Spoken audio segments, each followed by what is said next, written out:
Hello, everybody, and welcome. My name is Pat Parris from KGUN 9, welcoming you to our Facebook Town Hall tonight.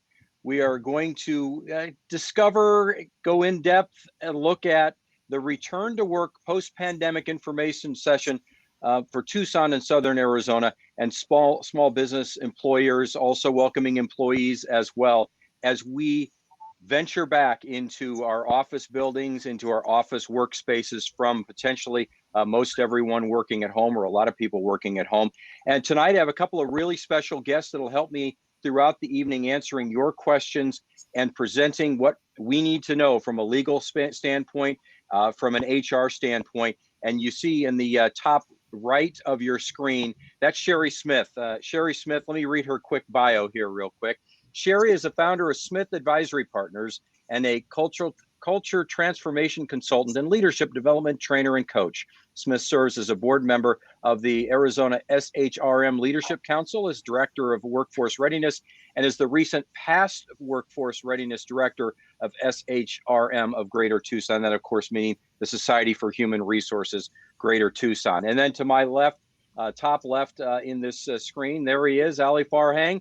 You may know him as a passionate community leader with the ability to motivate and inspire others to promote positive change in the community. Ali is the managing partner and an AV-rated employment attorney at Farhang and Medcoff. Ali is also a founding member and the chair of course, the Arizona Bowl, a great bowl game here in Tucson. Also a co-owner of the Sugar Skulls indoor football team and a varsity high school football coach. So don't mess with them. Ali knows exactly what he's doing on a football field. He also believes that making positive contributions in one community is an enormous aspect of living a successful and fulfilled life. And I'm going to start with you, Ali. The kind of give us the overscope, the legal issues that you see happening as people go back to the workplace that so many of us have been without for so long. A lot of people have been working from home, and now they face the real challenge. Some of it's a little intimidating for some people. Absolutely, Pat. And it's a pleasure to be with you and Sherry here. Pat, of course, you're the velvet voice of KGUN 9 and the Tucson Sugar Skulls. So appreciate being with you here today. Listen, since this pandemic started 12 plus months ago, we've been building an airplane while it's in mid-flight. The good news is we've had time to build a lot of the parts. And now we're getting to a point where with the vaccinations, hopefully we see the light at the end of the tunnel. And the vaccination numbers in Pima County are certainly gratifying.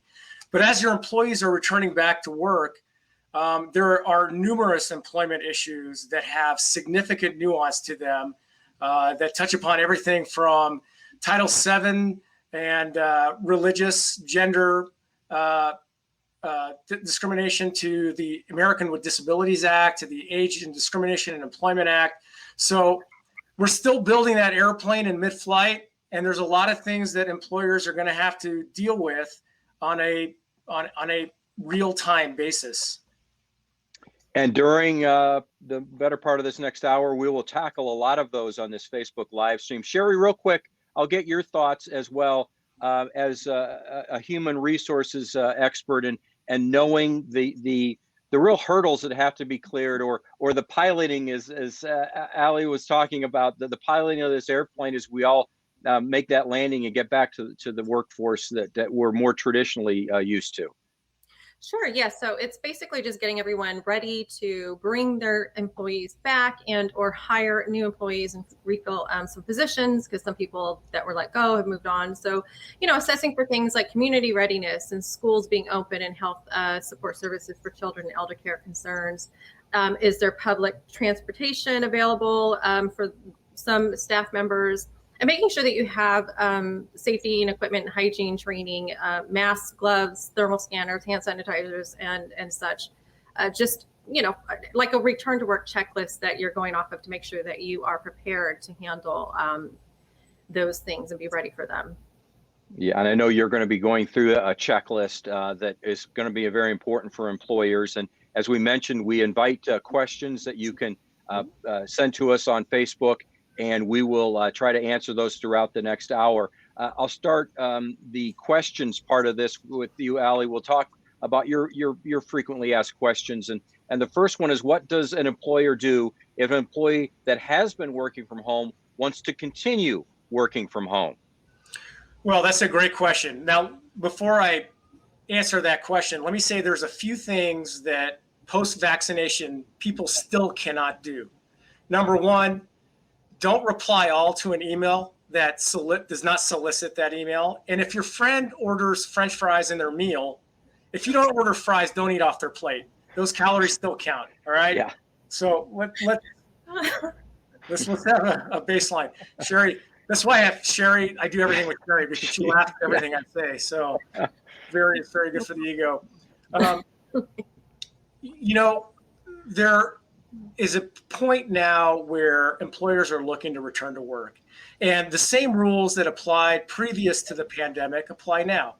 Is there a bona fide disability that would not allow for a reasonable accommodation so that they would not come back to work, or so that they could stay teleworking, right?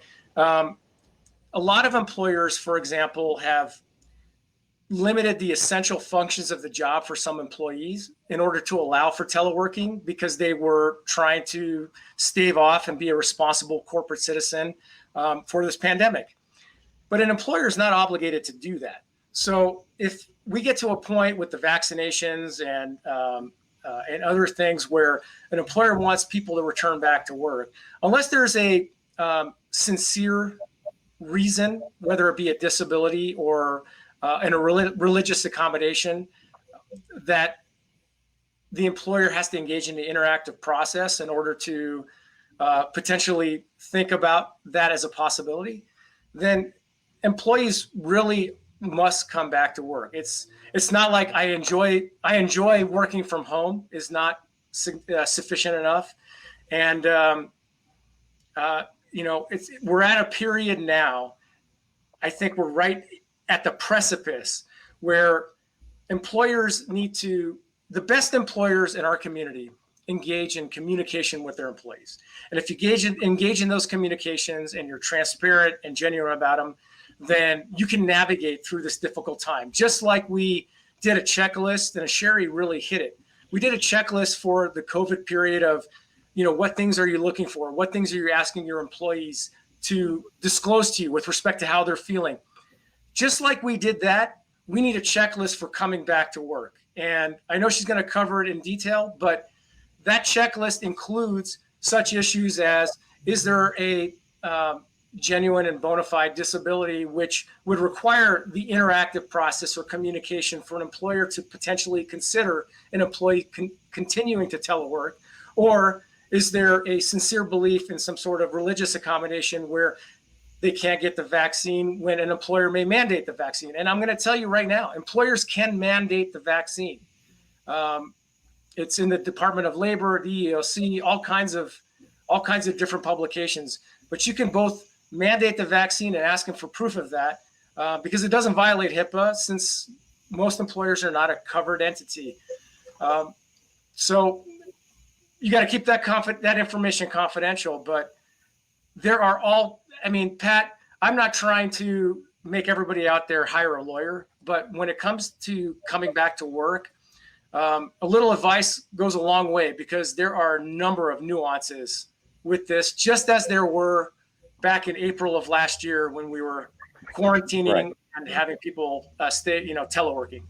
Well, that's why we have you on here. Is you're our legal advisor, and you're giving us some great information. Sherry, I'll bring you in real quick, because he talked about your checklist, and he was just talking about communication, and there's got to be a communication between the employer and the employee, and that's number one on your checklist, isn't it?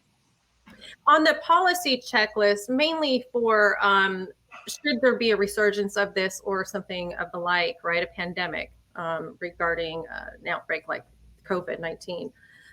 Having an emergency operations team ready and available to communicate not only to the staff, but also working with local, state, and federal and health agencies to ensure legal compliance with emergency response protocols to maintain safety and security inside and outside of the workplace. So yes, communication is critical. And as we all know, the quicker the communication flows, it mitigates fear and people reacting out of that as well. And it creates a more smooth process within the organization as well.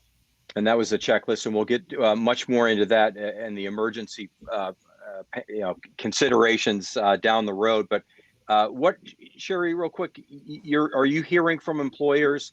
Allie had talked about the fact that they can make you get the vaccine if they want to. Are you hearing what employers have to say about that, or are they running into that situation in certain workforces that you've seen? They have, yes, they've been inquiring about that, and they can mandate that because it is a public policy, right, a concern when it's a pandemic. If it were just an outbreak, a minor outbreak, like the flu, they can't, that's something that really wouldn't maybe be covered. But because it is the pervasiveness of this kind of outbreak, it is something that the EOC and the CDC are backing up. Let's go to another question, Allie. Let's talk about what if an employee wants to be kept separate from other employees that have told him or her that they have not been vaccinated against COVID-19, and this employee has been vaccinated. So I'm safe, I'm protected, but those people aren't. I don't want to be anywhere near them. What do you say to that? Well, I'm not a doctor and I'm not a scientist, but I do read what the CDC puts out there. They put out two things that I think are fairly important. Number one is if you get vaccinated, your chance of getting the disease are minimal, and your chance of transmitting the disease are quite minimal. The second thing they said is if you've had COVID, your chances of getting it a second time are rare. Now, I know there's been incidents where it's been reported this happened, but according to the CDC, that's rare. So in a nutshell, the employee who wants to keep the distance if she's herself vaccinated, the risk is very low. And with just being succinct about it, she needs to chill out. So her obligation is not to, be her sister or brother's keeper. That's for that employee, male or female, to decide for themselves and engage in communication with the employer. So if they're vaccinated, they're good. And if they don't want to be around other employees that are not vaccinated, separate but not equal is not a thing in the United States anymore. So the employer can't keep vaccinated and not vaccinated separate. So chill out, man. That's really my answer. Sherry, you look at this as from an HR standpoint. Yeah, you don't want to be dividing the office apart, one side versus the other, right? No, you don't. And the biggest challenge is, and rightfully so, the biggest complaint is getting parents who say they have compromised children at home and having that a concern. And Ollie can address that more in detail as to what that's like. But it's a real valid concern for most people. And doing that, navigating it to keep your culture happy, right, your people happy, has been very tricky to navigate during these volatile and uncertain times, for sure. So, and you want to create inclusivity, right? It's what we're trying to all really embrace, especially today. And with this being something that's not really a cognitive diversity or cultural diversity, it's a whole nother kind of diversity, right? That can segregate people. How do we bring everybody together? Has been something that we've been trying to do, that I've been trying to help my clients do within the organization. Right. That's a great point. Another question, along all these lines, you're talking about when you bring employees back, Ali, that the employees, are going to be wearing masks for the most part, I would think. I know in our corporation, the Scripps Corporation that I work for, at KGUN, there's always the mask whenever you leave your little workspace. But the question here is, what if I'm sitting outside at lunch and a coworker is right next to me who's, maybe susceptible, more susceptible? What about the mask wearing at all times and when you're doing things like eating lunch? Well, I think you got to maybe a level above is, maybe one thing our government officials could do better is incentivizing people getting a vaccine. And the way you incentivize people getting a vaccine is showing them, hey, listen, if we get to this number, potentially we can get into gatherings of this, these many people. Maybe we can fill the TCC to 75% if we get to this number. And then if we get right? Let's hope. Here, maybe the masks go away. And I proffer, with all respect, and again, acknowledging I'm not a medical professional, that the number of infections per 100,000 is not the right metric, because there are going to be a number of people that just do not want to get the vaccine. So we should be measuring it on how many people got COVID. And again, secondary getting it a second time is rare, and how many people have gotten the vaccine. For anybody that doesn't want to get the vaccine, there's going to be a certain time, and I don't know what this is, and it's a question I've been asking. What are the metrics for self-accountability? And because at some point, my law firm, we made the vaccine mandatory, and we made it by a certain date. And then we get to the 2 or 3 weeks where it's completely effective. We want to make it effective, not just for our own employees, but for anybody stepping into our office. And so do the masks go away at that time? I think they do, because of what the CDC says, but I'm still not sure. And I understand that healthcare professionals, Pima County, the city of Tucson, just like employers, are building this airplane while it's in mid-flight, and that science is one of those things that's determined over time. But I think that, one way maybe to incentivize people to get the vaccine is that those who have it and have passed that 2 to 3 week threshold are now able to live in a post-pandemic normal world without masks. And if you don't want to get the vaccine, whether it's not mandatory by an employer or whether there's some ADA disability or religious reason for it that's bona fide, maybe make them wear protective gear. But again, we're getting into accountability, self-determination, a lot of things that are, perhaps a little bit bigger than getting back to work in post-pandemic on a Facebook Live. Could be right. Sherry, you're hearing what about mask mandates within offices, within corporations? Are you hearing it's pretty traditional that as employees come back, they are wearing masks still, even if they are vaccinated? They are, and they're the thermal scanners for another measure. Of course, not everyone that has or carrying the COVID, show up with a fever. But, one of the things that you can do as well is designate another area. Again, it's not really inclusive, but it's another way that you can accommodate those that are concerned and don't want to get vaccinated, is designating the area, just like you would a mother who needs a private room to breastfeed. There's all kinds of ways that you can meet some of these individuals where they're at and what their needs are. If the organization has the facilities, the room to do that. So, yeah. We're, if you're just joining us, Getting Back to Work Post-Pandemic is the name of our town hall here on our KGUN 9 Facebook page with Ali Farhang and Sherry Smith. I'm Pat Parris. Ali, we'll go back to you real quick. Another question, and Sherry just mentioned about temperature checks.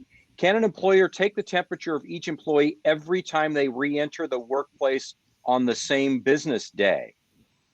So normally that would be a violation of the ADA, and an employer taking constitute a medical examination of an employee. But during a pandemic, the various applicable federal agencies have said that is okay. Now, the one thing with temperature checks is there is some debate as to their efficacy and whether or not it's a waste of time and resources to do that. Whether you're on the right or maybe this thing has been, this thing has been politicized. Politicized, yes. Right.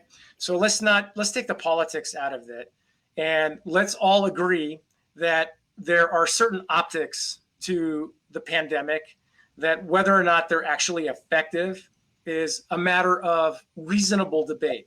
And I think one of those things is maybe the temperature checks. I mean, I could take your temperature now and you could be, asymptomatic, Pat. So it's certainly within the power of the employer to do. And in fact, with SB 1377 that was passed by the Arizona legislature, giving employers and others liability protection for the pandemic, putting a reasonable protocol in place that's in good faith, gives the employers basically a shield from liability. So doing that is, whether the efficacy is questionable, but doing that is consistent with CDC guidelines, so they certainly can do that. If there are, yeah, go ahead, Sherry. I was going to say, I'd like to add on the caveat to that is you can do that. However, anyone in that job doing that same job would also have to be given a temperature check as well. Gotcha. And Allie, along those lines, the umbrella protection, or how deep does that protection go? This new state law? It goes fairly deep, and really what it comes down to is, do you have, just like anything else when it comes to employment law, do you have policies in place, and then do you follow those policies? So if a person and provider acts in good faith to protect their employees from a public health pandemic, they are not liable for damages in any civil action for any injury, death, or loss of personal property, is the way the statute reads, unless and that presumption is goes with the employer if there's any case filed, and the employee would have to prove that the failure to act or the action was not taken in good faith or was grossly negligent. So the protection is fairly deep, and it once again instructs employers that if you have a policy in place to protect your employees and you follow it, just like your annual sexual harassment training, and just the way you put in your employee handbook, how do you report claims of harassment, discrimination, etc. If you put policies in place and you genuinely follow them, then the employer will be protected.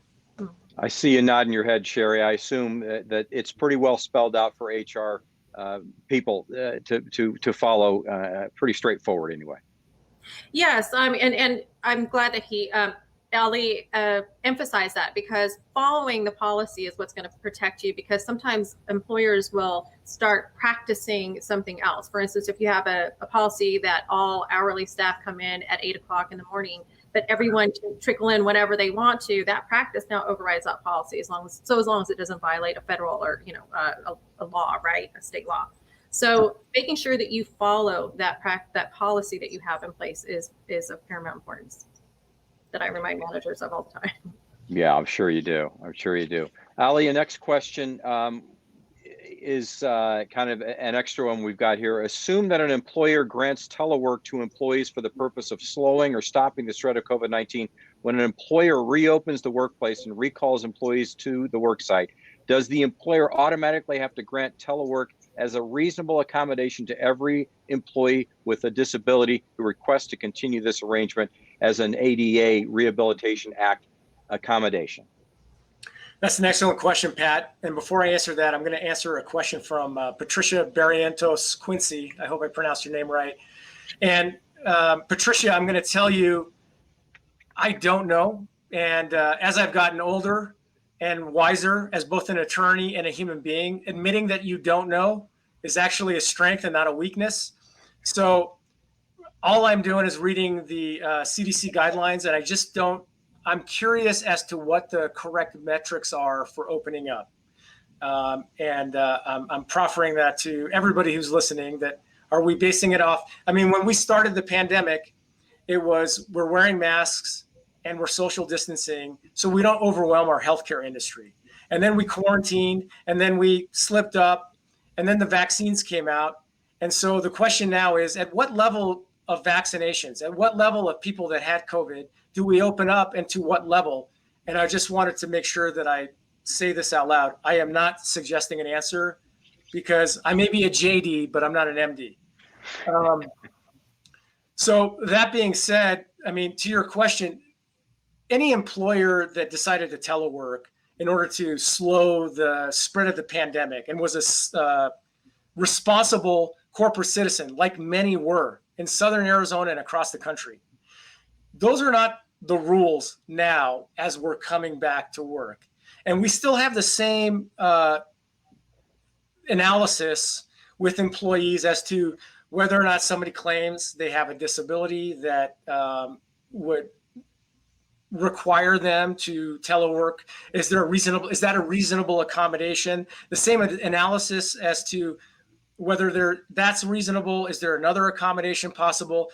that interactive process, that communication now comes back into play. Now we're actually back into our new normal with an ADA actual analysis. Same thing with if somebody says they can't come back to work for any other reason. So the answer to that is no.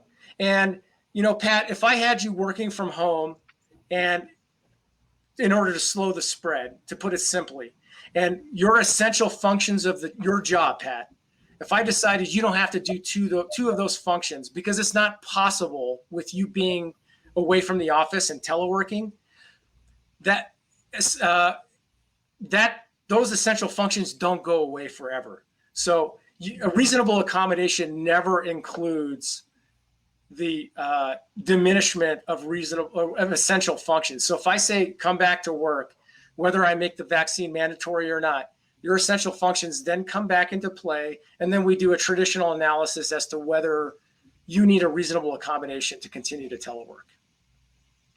And Sherry, so when you go back to work, you've been working remotely for the last 11 months. You're asked to come back to work. You can expect to do the same job you did when you were back at the building, not necessarily a more limited job that you were doing when you were teleworking. Oh, well, no, I work remotely. I've always for myself. So yes, but I mean the employee.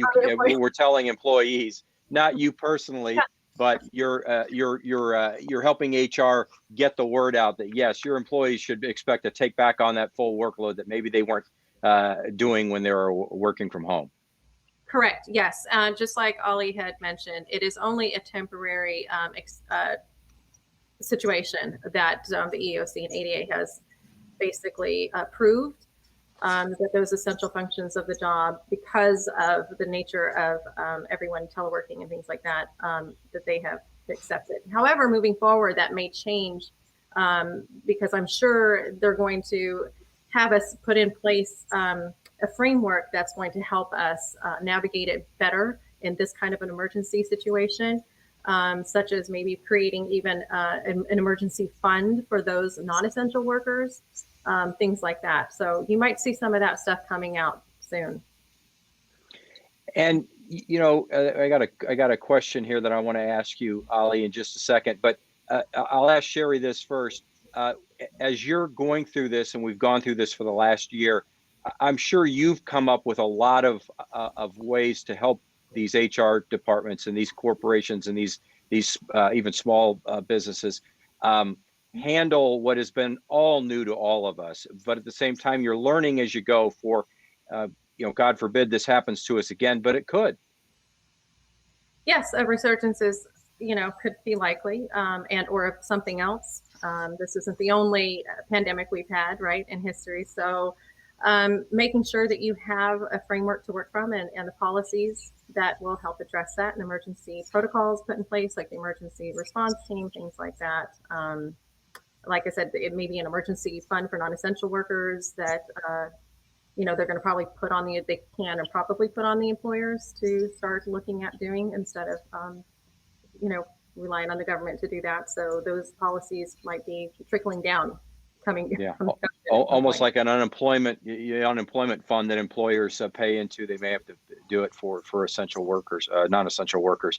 Right. Christopher Town has a question for Ollie. Can an employer discriminate against a new hire if the new hire refuses to get a vaccine? So I suppose your office is a good example of that. If you were to hire somebody new and they find all of a sudden they have to get the vaccine, they say no, can you not hire them then?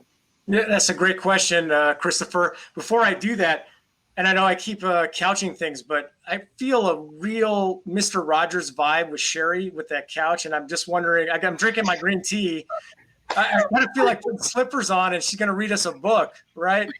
Okay. Do you have a cardigan with you? Behind you in the train? Did I just age myself? My butter rum drapes. No, I'm at a hotel. Yeah. Anyway. For work, yeah. Very relaxed. I mean, the smoking jacket and the pipe, Sherry, would go perfect with the whole setup. Christopher, you can set qualifications for employment, and one of those qualifications can be vaccination. As an employment lawyer that represents employers, I eschew the word discrimination. So what I would say is that if that is one of the qualifications of a new hire, you can certainly have it. Now, you can't treat people disparately. So there are certain protected classifications within Title VII. So if you, for example, decided that you're not going to hire a pregnant woman over the age of 40 because she didn't get the vaccine, but you hire a Hispanic male that's 26, that or you don't hire, or you do hire a Hispanic male at age 26 who also didn't get the vaccine. Now you're getting into disparate treatment. So you have to just treat people equally. But you can certainly, as a qualification for your employment, say, we want new hires to get the vaccine. As of now. Yes. Remember, airplane, mid-flight, putting it together. So I got a question that just came off the top of my head. I don't know if either of you knew this or any of our viewers knew this, but I was in the Moderna vaccine trial back in August and September. So I was actually vaccinated back in September, and I'm still getting my blood drawn. They're still trying to find out how long these antibodies will last. There's a very good chance that, say, after a year, we'll need a booster shot. Ali, is it going to be your practice then at your office, and would you expect it to be protected as well if we're offered or we're told we're going to need a booster after 1 year to remain vaccinated against COVID-19? Will you employ that implement that at your office, and is that something that will be protected again for employers? Yeah, well, way to put me on the spot on something that I have no idea about. But I mean, if the rationale is consistent, if we are mandating employees to get vaccinated, and then the science proves that a booster shot will enable our employees to continue to be healthy, and equally as important, when we want people to come into our office and feel safe. And in fact, when everybody gets the vaccination card, and I don't know why this is not done more, like we should laud companies, sports organizations, every single entity where we're like, hey, we have 100% vaccination. If we're trying to incentivize it, then we should put it out there. And I haven't seen it, and it kind of, it's a little dismaying, but I will say this, if it's required to get a booster shot to continue to keep not just our people safe, but the people that come into our office safe, I will absolutely mandate it. And barring any legislation to the contrary, that's the road we're going to go down. Yeah. I mean, and as I said, we don't know for sure, but it does appear that might be a likelihood down the road. It might be a year, it might be 2 years. I've talked to several of the vaccine specialists, including the one at the University of Arizona, and she's kind of fearful that in about a year and a half, we may need a booster. So we'll just have to see. Sherry, when you say that, sorry to interrupt, but so yeah. that really raises and puts employers in a predicament. So, we're all working towards, quote unquote, getting back to normal. So I know we have to adjust and we have to be flexible, but unless we, and again, maybe it's just me, I'm not hearing it, unless we get to metrics that really make sense to people being as safe as possible, and then also being respectful of those who want to take the risk, we're going to continue to struggle with, okay, we need a booster shot, masks back on, not back on. And I think in football terms, you kind of did all my football CV. You can't keep moving the goalposts on people. Right. You got to give them actual numbers, and you got to give them actual goals to attain, or else this could get, I fear that this could, spin out of control more than necessary, both from a public health standpoint and from our economy standpoint. Well, there's still some unanswered questions, and we just won't know until we get down the road a little bit further. Sherry, the same kind of question, HR departments are going to have to be thinking about this in the future if there are booster shots in our future, what they'll do, if they'll handle it the same way or how they will handle it. Right, and getting ahead of it as soon as possible by implementing those policies now, having those discussions and then codifying it, right? If that is something that you're going to do moving forward. just like Ali's office, maintaining that consistency, as he mentioned. So we've got a question from a good friend of mine who's on the morning blend here at KGUN 9, and it's Alex Steininger. And Alex's question is, what role, if any, should COVID tests play going forward for employers? So we talked about temperature checks. Ali, is it feasible to mandate COVID tests? I mean, at the time being, yes. I mean, so we are still in the place and time where we want to communicate with our employees that please be transparent if you have any of the symptoms that have been laid forward by the CDC with respect to potentially having COVID, to report it to the employer, and then to quarantine and get a COVID test to assure that you can come back to work. So nothing has changed with respect to that until we get to, some point in time, which I am not aware of, where we have gotten a certain percentage of our population vaccinated. Yeah, it's and you kind of brought it up too, Ali. The goalpost gets moved, and a lot of this, the goalpost has been moved. Sherry, from an HR perspective, and what you are consulting with employers about, at first it was we're going to go home just to slow the spread, to make sure that the hospitals don't get overrun. Now that seems to be a lot different, doesn't it?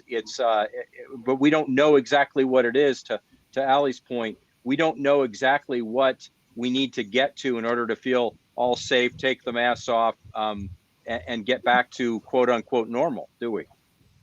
No, they're trying to figure that out, and especially the essential workers. I work a lot with organizations that have been essential workers this whole time. So knowing who should come back, what roles to merge into the others that get left behind, and that have to run the ship, so to speak. But yeah, it's been a very stressful time for people to navigate a lot of these things, as Ali had mentioned. Building the bridge as we walk on it, right? So exactly. And who's to wear masks, and you see people loosening up over time. With wearing the masks and their space. I think they're getting more comfortable with a lot of the protocols and keeping the distance. And you see people making the necessary office arrangements, right? Moving people further apart and having room control as far as how many people can go into one room at a time.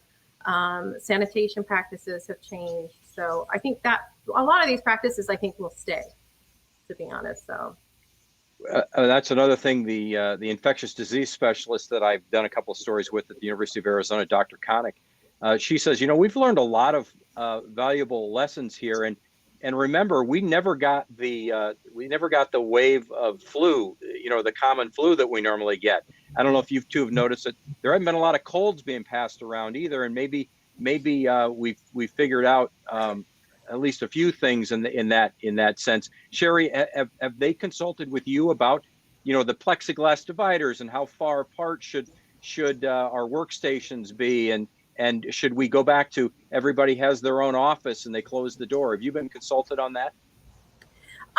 With really sensitive legal things like that, I'll have them consult their counsel, or I'll call Ali and talk to Ali. But no, maybe a little bit about logistics and things. I try not to consult on things like that because I'm more culture and leadership. But Gotcha. I've done more with managing the stress and how to really manage their time with the double, doing more with less and things like that. So. Right. Have you implemented any of those things, Ali, at your office? And have you been consulted about what legally you can and can't do as far as moving workspaces around and things like that in corporations or companies? Absolutely. And, I give a lot of credit to my team here, because we were at the forefront of this in March of last year, sending out a lot of free advice with respect to COVID-19. And this was the number one issue is, how do you deal with the workplace, keep it safe? We followed, both the CDC and Pima County because they provided a lot of really good information on that. So it's not as much as of late. I think it's going to pick up now as people come back to work, because I think those questions are going to be paramount as to, do we need to do all this? And the answer is, first day of law school, they taught you the best answer and the most often used answer in the legal world is maybe. Tell me more, right? So there's a lot of questions with respect to it, but I think that we're in a, they called it the novel coronavirus for a reason, right? So it's new, and Brand so new. Everything that we've done, whether it's from the inception to, hopefully we're in the fourth quarter here, it's still novel. And all we can do is kind of follow guidance, make best business decisions that are reasonable, and then continue to communicate with our employees and, have HR, and Sherry knows this, have HR be a resource for our employees instead of an adversary against our employees. Yeah, exactly. And you mentioned, Sherry, that there's a psychological toll that gets taken from not being in your workplace, or the stress of being home and feeling the pressure. And you mentioned that was part of what you've been working on during this last 12 months as well. Yes. So those that were left at the organization, there was a little bit of guilt because they were fortunate, they felt fortunate to be there and have a job still, but they were also having to absorb 2 or 3 jobs for those that were considered non-essential, and or if there was a furlough or maybe a RIF, reduction of force, in the organization. So, but they were also just overstressed with work, having to do more with less, fewer resources and people resources. And then those at home that were working from home for whatever reason, ADA accommodation, felt isolated and depressed and not really felt like they were in the know and things like that. So you dealt with, so we switched from KPIs and productivity to, okay, let's stop on these goals and metrics and let's switch to stress management so that you can take care of yourself. So there was a lot of self-care during that time. And that's something that I hope to see employers really address in the future as well, and having wellness programs set up and how to manage a lot of that overload and burnout. Because if that's happening and people are not happy and or depressed, as we all know, our mental health can take a toll on the engagement of anything, right? The engagement of our relationships at home, the engagement of our productivity at work as well, and quality of life. So. Yeah, you're exactly right about that. Let's real quick, Sherry, as we're getting into a little bit later into this program, this town hall, let's have you talk about your checklist now and things that you've learned and that you are now going to, moving forward, have to be ready for. You've learned a lot and you're ready to share with employers about what you've learned, I guess. So the checklist, as far as coming back to work, or the policy checklist, or things that I have personally encountered as some needs. How about it's the policy checklist that he's got up on the screen now. Is that correct? You want to talk about that? Yes. So the policy checklist is, let me pull mine up here because I can't see that one very well. So the communications, as we talked about earlier, and having the people that are going to run that. Recruitment and engagement is another thing that you're going to want to revisit if you don't have a policy in place. Identifying critical roles and functions. This was huge, especially in the medical industry. I mean, any industry, but medical industry, it's just like, what are those functions, as Ali mentioned, that are the essential functions? And still with that, what are the ones that really are going to move the needle and are critical, and which ones can you kind of eliminate or automate, right? And then the other one is special needs and accommodations, such as reporting and self-disclosure, so that if first responders are aware, that they're aware should an employee fall ill on the job, et cetera. So having that policy in place, and obviously I'm just going through a real quick and dirty about what to put under there for consideration. Remote work, IT concerns were a huge thing. Getting people set up with the right firewalls, and knowing whether your policy is going to have any kind of language about reimbursement for them using their own property if they are remote working, and or using their own Wi-Fi, et cetera. Those are some things to consider. And then a backup plan if it is a real critical role, right down to having, are you going to need a generator? Are you going to need battery sites so that if somebody can't work from home, are you going to have off-site remote locations? Infection control measures are another thing. So having annual training set up, use the OSHA guidelines as a starting framework, and a preparedness plan, and then personal protection equipment and items, having that under consideration for that part of the policy.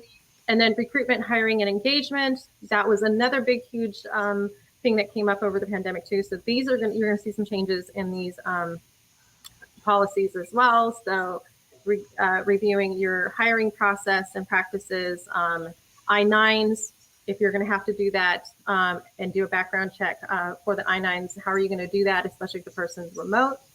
And the delay and or start of a new hire due to COVID-19 symptoms. Are you going to rescind offers? You can if you need them immediately. So knowing those laws and having that policy in place.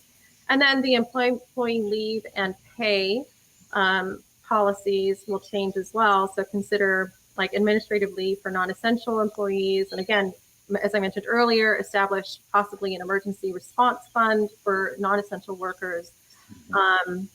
And, PTO, how's that going to be structured? A lot of companies over COVID, what they've learned is that it was just a nightmare to keep track of PTO. So they went from the use it or lose it structure PTO to an unlimited PTO, because what happened at the end of the year is that so many people were not taking their PTO until December and they were going to lose it. So then they ended up with a skeleton crew and not having enough people. So these are all the things that you need to consider. Again, employee assistance program, wellness programs, on-site, off-site for remote workers, and or accommodations for that.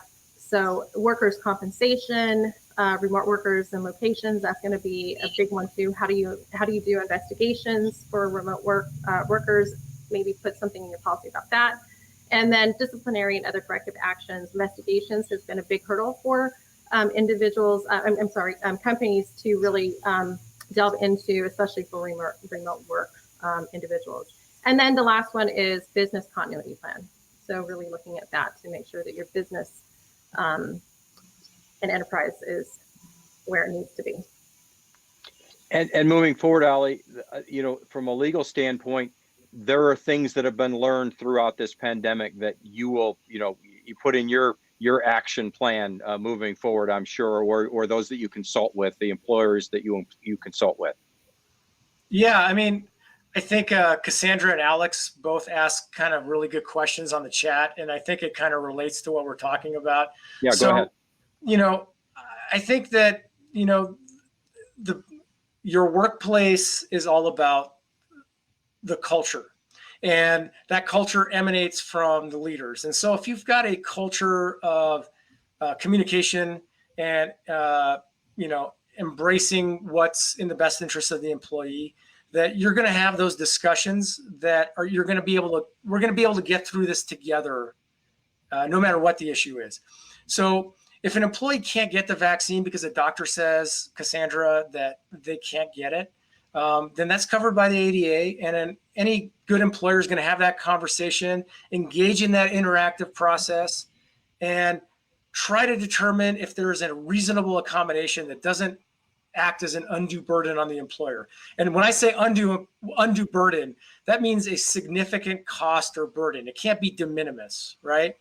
And then if, like Alex is saying, if you have an employee that's just against it, what's your culture as an employer? At Farhang and Metcalf, we not only espouse an ethos of being leaders in the community, but we try to, we endeavor to engender that through our actions. So we made our decision based on our culture that we're making the vaccines mandatory.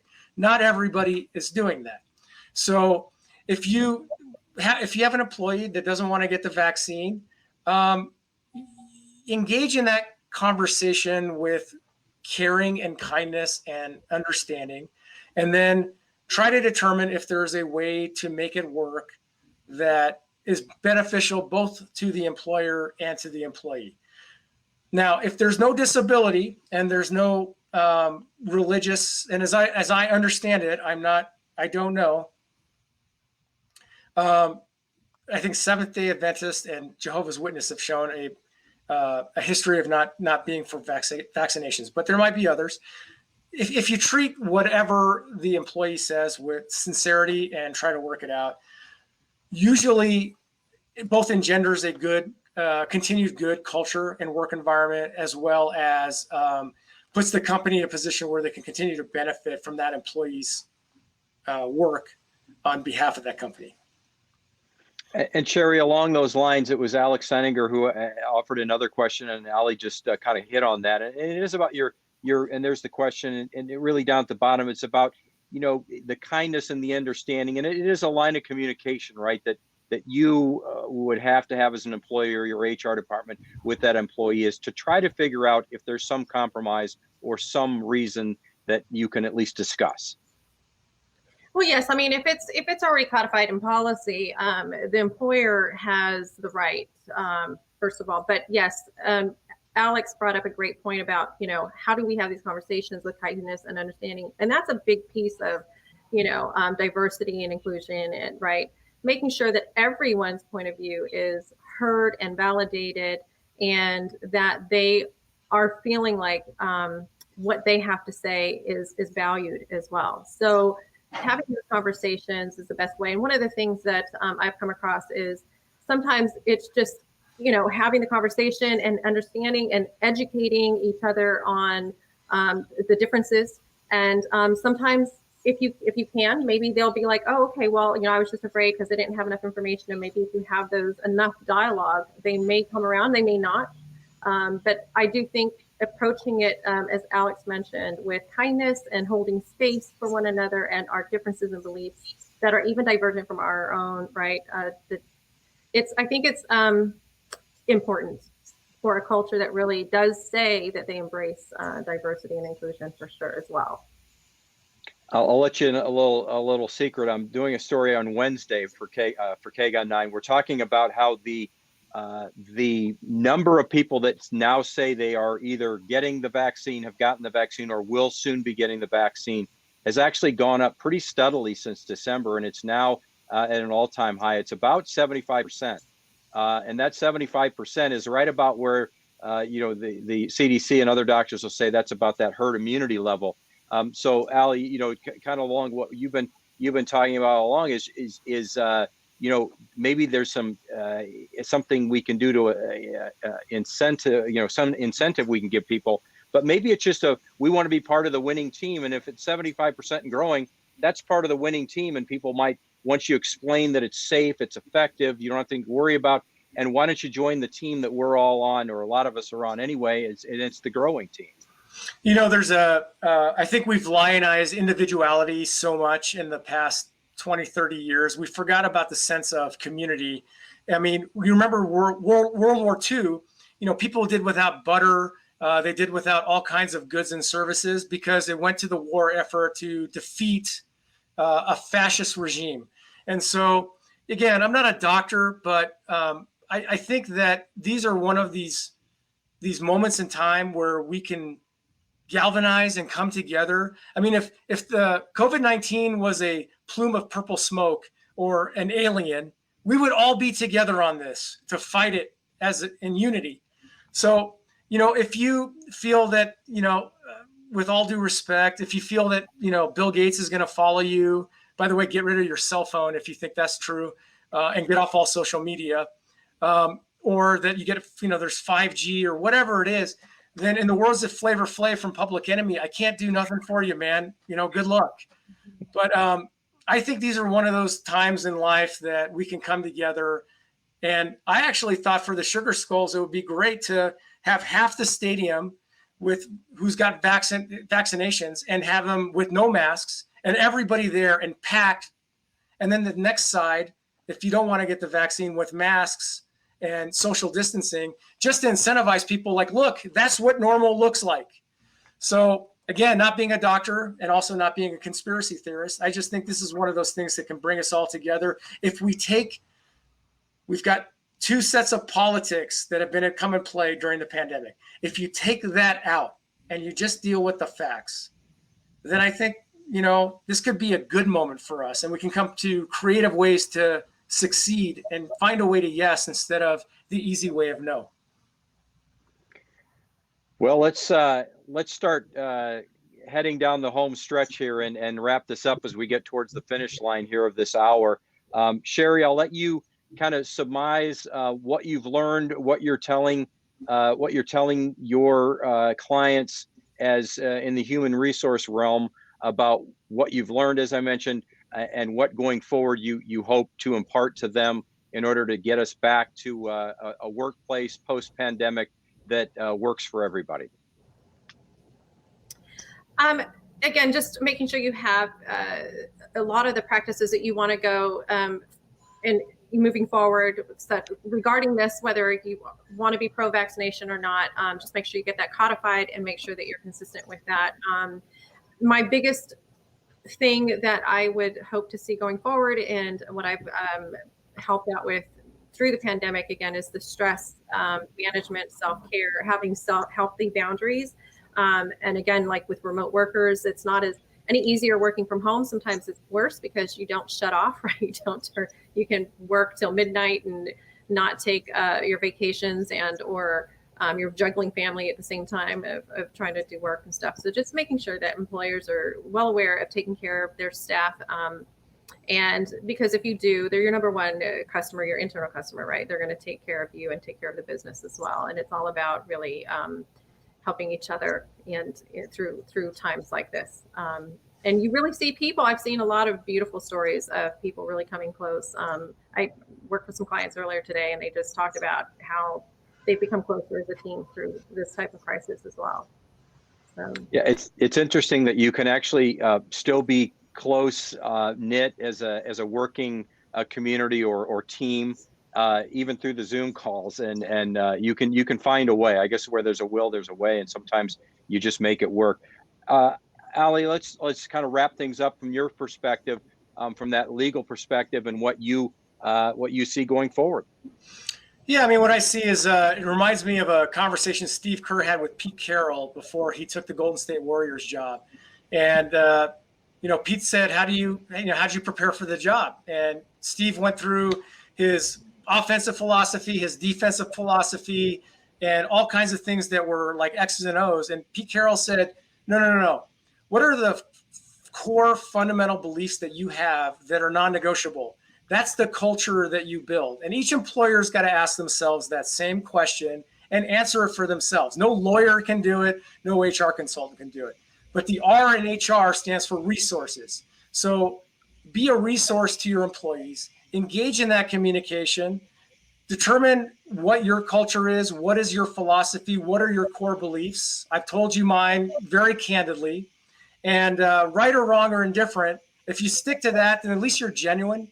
And when you're genuine and you're passionate, you can't go wrong. So, we're not done with this. There's going to be a number of other things that come up that we're going to have to adjust to.